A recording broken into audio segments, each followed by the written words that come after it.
আসসালামু আলাইকুম। আমরা বাংলা সাহিত্যের ১০ জন বিখ্যাত সাহিত্যিক সম্পর্কে জানবো এবং ইনাদের সাহিত্যকর্ম সম্পর্কে জানবো। শুরুতেই আমরা যেই সাহিত্যিকের সাহিত্যকর্ম সম্পর্কে জানবো এবং তার সম্পর্কে বিস্তারিত জানবো, তিনি হলেন তিন বন্দ্যোপাধ্যায়ের মধ্যে একজন এবং প্রথম জন, যার নাম বিভূতিভূষণ বন্দ্যোপাধ্যায়। তো বিভূতিভূষণ বন্দ্যোপাধ্যায় জানতে হলে আমাদেরকে প্রথমেই তার যে জন্ম এবং মৃত্যু সাল সেটা খেয়াল করি। ১৮৯৪ সালে তিনি জন্মগ্রহণ করেছেন এবং মৃত্যুবরণ করেছেন ১৯৫০ সালে। তিনি ১৮৯৪ সালে ১২ সেপ্টেম্বর ২৪ পরগনায় জন্মগ্রহণ করেছেন। তার শ্রেষ্ঠ কাজ হচ্ছে পথের পাঁচালী, যেটি ১৯২৯ সালে প্রকাশিত হয়েছে এবং বিশ্ব সাহিত্যের অমূল্য সম্পত্তিটি। তিনি রবীন্দ্র পুরস্কার পেয়েছেন ইছামতি উপন্যাসের জন্য। এছাড়া তার অন্যান্য উপন্যাসের মধ্যে রয়েছে অপরাজিত, আরণ্যক, আদর্শ হিন্দু হোটেল এবং দেবযান। আরণ্যক এই উপন্যাসটি অরণ্য ও প্রকৃতি নিয়ে লিখা এবং তার গল্পের মধ্যে রয়েছে দুইটি, মেঘমল্লার এবং মৌরিফুল। তাহলে খেয়াল করি, বিভূতিভূষণ বন্দ্যোপাধ্যায় ১৮৯৪ সালে জন্মগ্রহণ করেছেন, মৃত্যুবরণ করেছেন ১৯৫০ সালে। তার জন্ম ১২ সেপ্টেম্বর ১৮৯৪, ২৪ পরগনায়। শ্রেষ্ঠ কাজ হচ্ছে পথের পাঁচালী, ১৯২৯ সালে প্রকাশিত হয়েছে। এটি বিশ্ব সাহিত্যের অমূল্য সম্পদ। কিন্তু তিনি ইছামতি উপন্যাসের জন্য রবীন্দ্র পুরস্কার পেয়েছেন।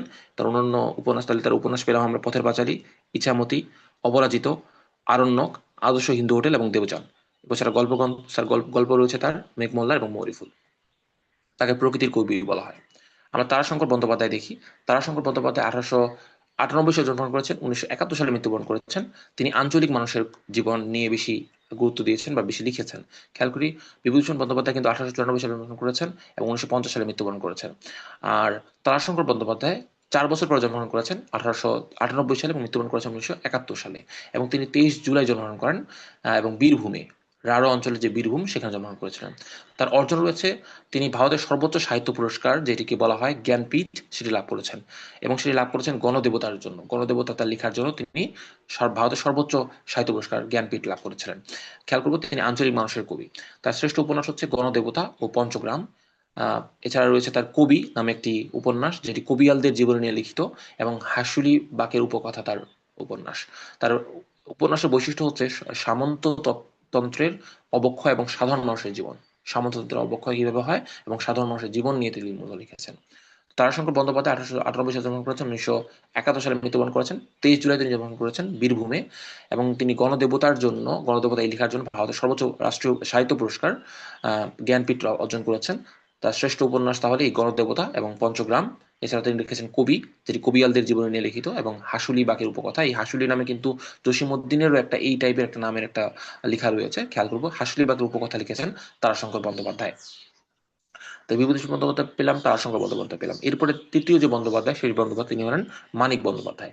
তো মানিক বন্দ্যোপাধ্যায় মূলত ১৯০৮ সালে জন্মগ্রহণ করেছেন, অর্থাৎ তিন বন্দ্যোপাধ্যায়ের মধ্যে তিনি পরবর্তীতে আসেন। সর্বপ্রথম বিভূতিভূষণ বন্দ্যোপাধ্যায়, তারপরে আসেন তারাশঙ্কর বন্দ্যোপাধ্যায় এবং তারপরে আসেন মানিক বন্দ্যোপাধ্যায়। ১৯০৮ সালে জন্মগ্রহণ করেছেন, ১৯৫৬ সালে তিনি মৃত্যুবরণ করেছেন। তার আসল নাম হচ্ছে প্রবোধ কুমার বন্দ্যোপাধ্যায়। তাহলে মানিক বন্দ্যোপাধ্যায়ের আসল নাম কি?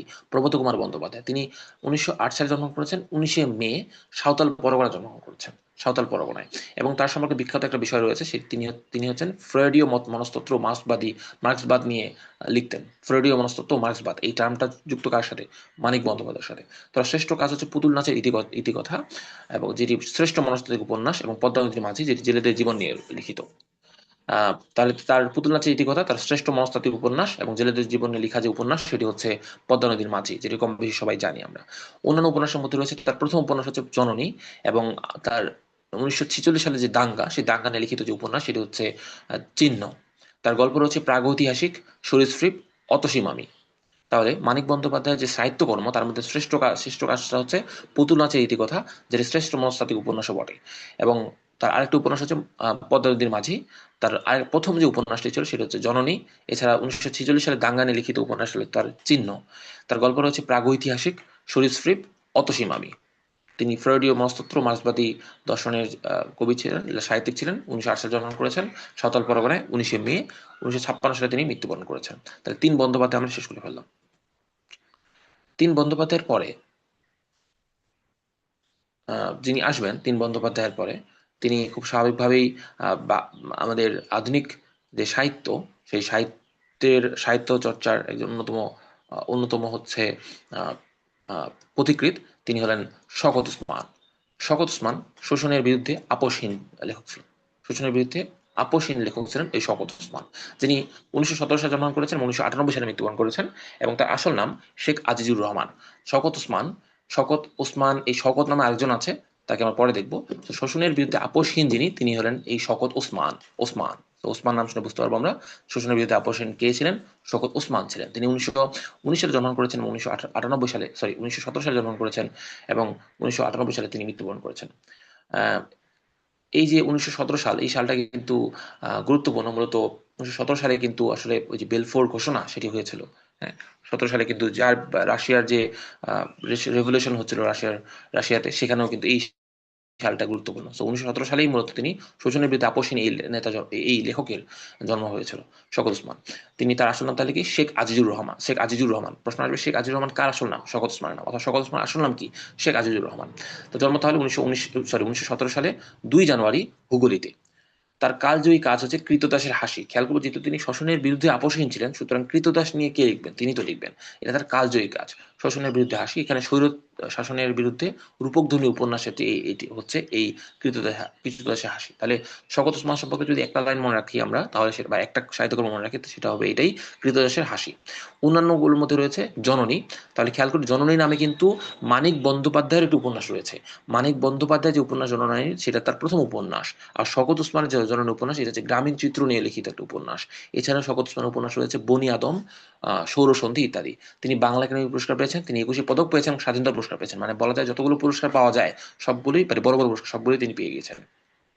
শুধু তারাশঙ্কর বন্দ্যোপাধ্যায় কিন্তু ভারতের সাহিত্যের সর্বশ্রেষ্ঠ পুরস্কার যেটি যেটি বলে সেটি পেয়েছেন। ভারতের সর্বশ্রেষ্ঠ পুরস্কার তারাশঙ্কর বন্দ্যোপাধ্যায় পেয়েছেন, যেটা একটু বললাম আমরা, যে জ্ঞানপীঠ পুরস্কার, সেটি পেয়েছিলেন।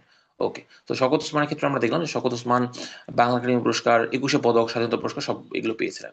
শওকত ওসমান সম্পর্কে একটু রিভিউ করে নিই। তার আসল নাম শেখ আজিজুর রহমান। তিনি শোষণের বিরুদ্ধে আপোষহীন এবং এই জন্য কৃতদাসের হাসি, যেটি 1962 সালে প্রকাশিত হয়েছিল, এটি লিখেছিলেন। এটি স্বৈর শাসনের বিরুদ্ধে রূপকধর্মী একটা উপন্যাস। এছাড়া তার জননী একটি গ্রামীণ চিত্র ভিত্তিক উপন্যাস, বনি আদম শওকত ওসমানের উপন্যাস এবং সৌরসন্ধি তার উপন্যাস। এবার আমরা চলে যাই সৈয়দ ওয়ালিউল্লাহ, যিনি 1922 সালে জন্মগ্রহণ করেছেন, 1971 সালে মৃত্যুবরণ করেছেন। 1971 সালে আরেকজন মৃত্যুবরণ করেছেন, একজন বন্দ্যোপাধ্যায়। তিনি কে? তিনি তারাশঙ্কর বন্দ্যোপাধ্যায়। তারাশঙ্কর বন্দ্যোপাধ্যায় 1971 সালে মৃত্যুবরণ করেছেন এবং সৈয়দ ওয়ালিউল্লাহ তিনি 1971 সালে মৃত্যুবরণ করেছেন। যদি সৈয়দ ওয়ালিউল্লাহ কম বেঁচে ছিলেন, তিনি 1922 সালে মাত্র জন্মগ্রহণ করেছিলেন। তিনি অস্তিত্ববাদী উপন্যাসের অগ্রদূত। অস্তিত্ববাদী বা এক্সিস্টেন্সিয়ালিজম এর যে বাংলা সাহিত্যের যে অগ্রদূত, তাকে বলা হয় সৈয়দ ওয়ালিউল্লাহকে।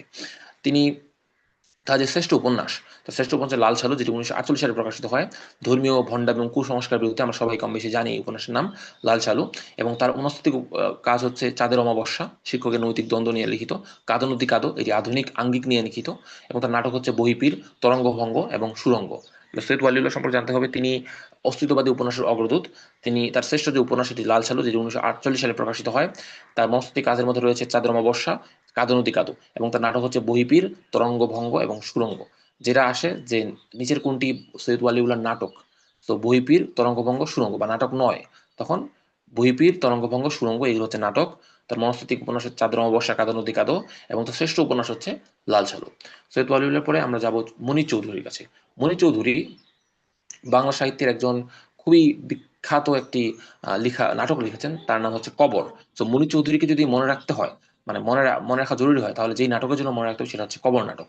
এই কবর নাটকটা খুবই বিখ্যাত, খুবই অনেক বেশি মঞ্চস্থ হয়েছে, এবং কবর নামে একটি কবিতা রয়েছে জসিম উদ্দিনের, এইখানে তো দাদির কবর ডালিম গাছের তলে, তাই না? সেখানে, তো এই কবর নামে কিন্তু অলরেডি একটা কবিতা রয়েছে, যেটি 118 লাইনের পঙ্কতির মাত্রাবৃত ছন্দে লিখিত হয়েছিল, লেখা হয়েছে।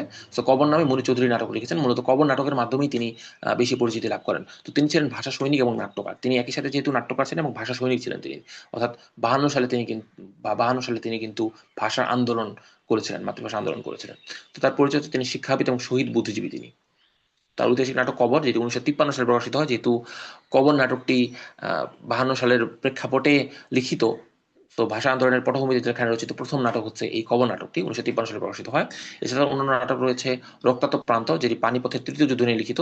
তো পানিপথের তৃতীয় যুদ্ধ নিয়ে লিখিত যে নাটক, সেটা রক্তাক্ত প্রান্ত কে লিখেছেন? মনির চৌধুরী লিখেছেন। এবং আরেকটা রয়েছে দণ্ডকারণ্য।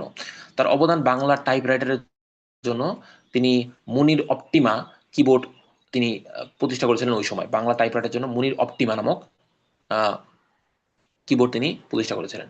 সো মনির চৌধুরী 1925 সালে জন্মগ্রহণ করেছেন, 1971 সালে মৃত্যুবরণ করেছিলেন। তার পরিচয়, তিনি শিক্ষাবিদ ও শহীদ বুদ্ধিজীবী। ঐতিহাসিক নাটক তিনি লিখেছেন কবর 1953 সালে, এবং তিনি লিখেছেন রক্তাক্ত প্রান্তর, পানিপথের তৃতীয় যুদ্ধ নিয়ে, দণ্ডকারণ্য তিনি লিখেছেন। ওকে, তো মুনির অপটিমা নামক কিবোর্ডটি তিনি প্রতিষ্ঠা করেছিলেন। তো আমরা পেলাম মনির চৌধুরীকে। এরপরে আমরা পাবো শামসুর রহমানকে, যাকে নাগরিক কবি বলা হয়। শামসুর রহমান প্রথম বাংলা সাহিত্যের প্রথম নাগরিক কবি বললে ভুল হবে। প্রথম নাগরিক কবি বলতে মধ্যযুগের যিনি সর্বশ্রেষ্ঠ লেখক ভারতচন্দ্র রায়গুণাকর, তাকেই প্রথম নাগরিক কবি বলা যায়।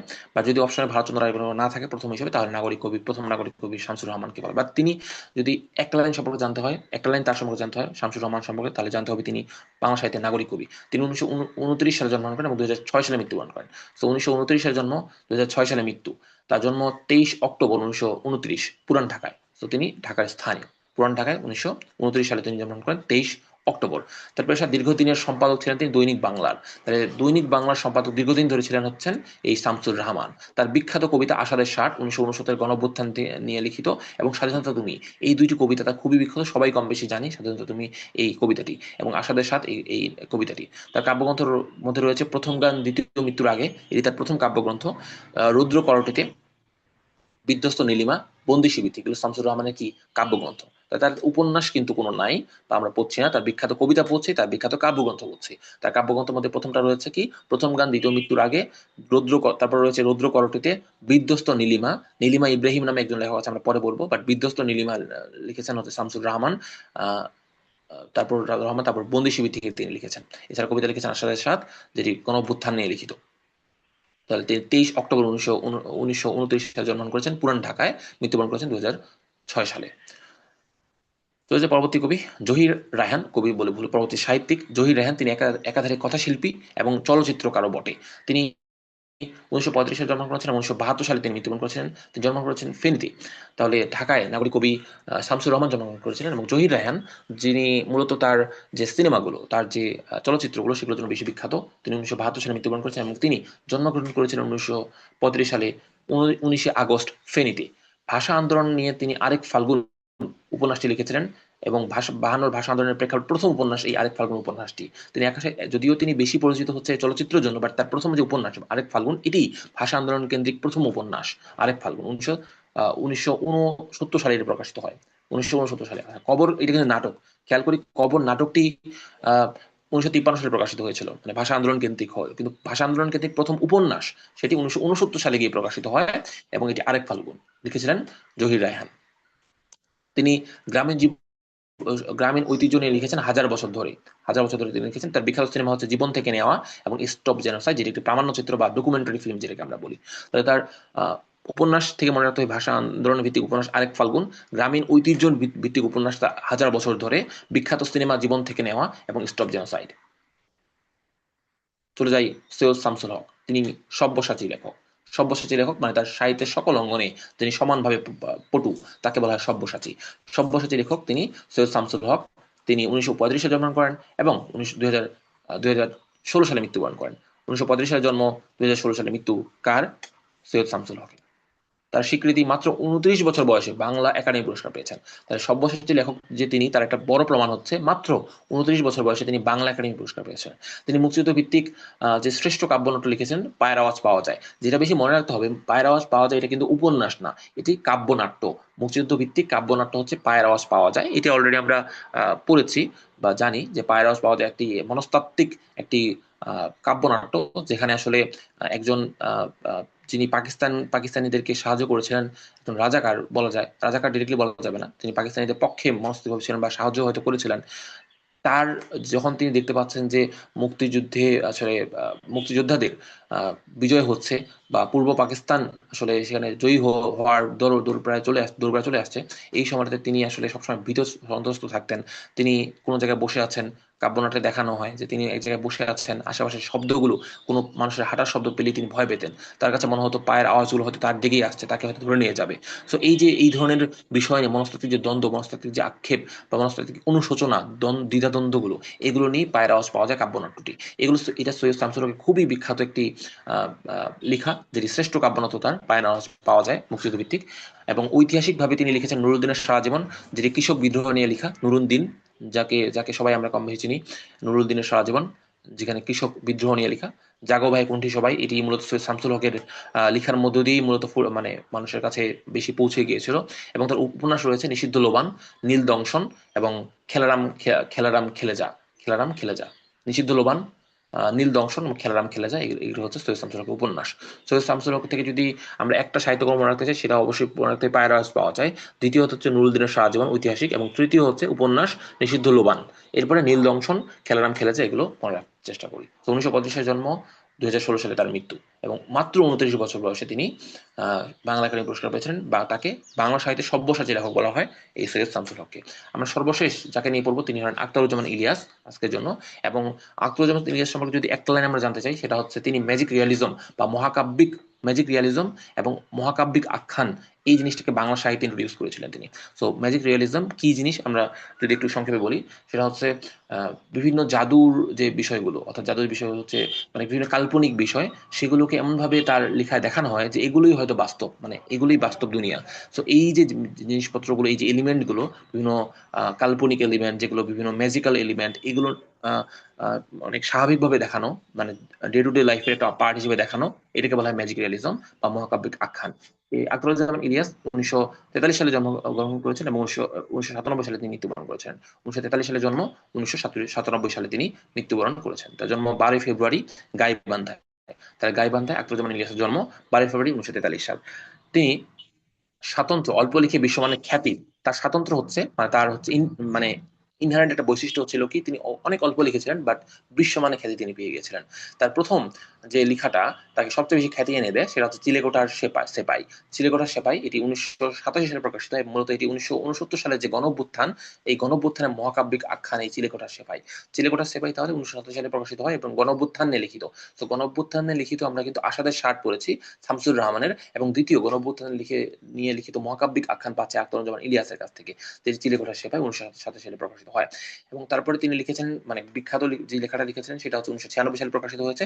খেয়াল করি 1997 সালে তিনি মৃত্যুবরণ করেছিলেন, তার মৃত্যুর জাস্ট 1 বছর আগে প্রকাশিত হয়েছে খোয়াবনামা, যেটি তেভাগা আন্দোলন ও দেশভাগের প্রেক্ষাপট নিয়ে লিখিত। মূলত খেয়াল করে তেভাগা আন্দোলনের নেতৃত্ব ছিলেন ইলা মিত্র এবং হাজী দানেশ, এই দুজন তেভাগা আন্দোলনের নেতৃত্ব ছিলেন। এবং এই তেভাগা আন্দোলন নিয়ে এবং দেশভাগের প্রেক্ষাপট নিয়ে লিখিত যে উপন্যাসটি, সেটি হচ্ছে খোয়াবনামা, যেটা লিখেছেন আখতারুজ্জামান ইলিয়াস। এবং তিনি গল্প লিখেছেন দুধ ভাতে উৎপাত এবং জাল স্বপ্ন স্বপ্নের জাল। দুধ ভাতে উৎপাত, জাল স্বপ্ন স্বপ্নের জাল, এগুলো তার গল্প। তো আখতারুজ্জামান ইলিয়াস সম্পর্কে আমরা জানবো, তিনি চিলেকোঠা সেপাই লিখেছিলেন, তিনি খোয়াবনামা লিখেছিলেন, এবং তিনি গল্প লিখেছিলেন দুধ ভাতে উৎপাত এবং জাল স্বপ্ন স্বপ্নের জাল। এবং তিনি ম্যাজিক রিয়ালিজম মহাকাব্যিক আখ্যান, এই দুইটার বাংলা সাহিত্যে প্রথম ইন্ট্রোডিউস করেন, বাংলা সাহিত্যে প্রথম আনেন। এবং তিনি খুব অল্প সময়ের মধ্যে অল্প লিখে বিশ্বমানের খ্যাতি অর্জন করেছেন। বেশি দিন বাঁচেন নাই, 1943 সালে জন্মগ্রহণ করেছেন এবং 1997 সালেই তিনি মৃত্যুবরণ করেছিলেন। এর মাধ্যমে আমাদের আজকের যে আহ, আহ, সাহিত্যিক দর্শন, তাদের আলোচনা শেষ। আমরা একটু কিছু বিষয় যেগুলো জিনিস আমাদের না জানা রিভিউ করা দরকার, সেই জিনিসগুলো রিভিউ করে নিই। সেটা হচ্ছে 1952 সালে ভাষা আন্দোলন ভিত্তিক আমরা দুইটা জিনিস জানবো। মুনির চৌধুরী, মনে রাখবো, মুনির চৌধুরী মূলত কবর নাটকটি লিখেছিলেন ভাষা আন্দোলনকে কেন্দ্র করে, এবং জহির রায়হান আরেক ফাল্গুন উপন্যাসটি লিখেছিলেন। কবর নাটকটি প্রথম ভাষা আন্দোলন ভিত্তিক নাটক, জহির রায়হানের আরেক ফাল্গুন উপন্যাসটি প্রথম ভাষা আন্দোলন ভিত্তিক উপন্যাস। এবং এরপর 1969 সালে গণঅভ্যুত্থান, যেখানে আখতারুজ্জামান ইলিয়াস লিখেছেন চিলেকোঠার সেপাই, এটি উপন্যাস, এবং শামসুর রহমান লিখেছেন আসাদের সাথে, একটি কবিতা ছিল। 1971 সালে মুক্তিযুদ্ধ ভিত্তিক সৈয়দ শামসুল হক লিখেছিলেন পায়ের আওয়াজ পাওয়া যায়, এটি একটি কাব্যনাট্য। তো আমরা পেয়ে গেলাম ইতিহাসের প্রেক্ষাপটে যা মনে রাখতেই হবে। এবং 3 বন্দ্যোপাধ্যায়ের শ্রেষ্ঠ উপন্যাসের যদি আমরা তালিকাটা দেখি, বিভূতিভূষণ বন্দ্যোপাধ্যায়, যিনি 1894 সালে জন্মগ্রহণ করেছিলেন, তার পথের পাঁচালী তার শ্রেষ্ঠ উপন্যাস।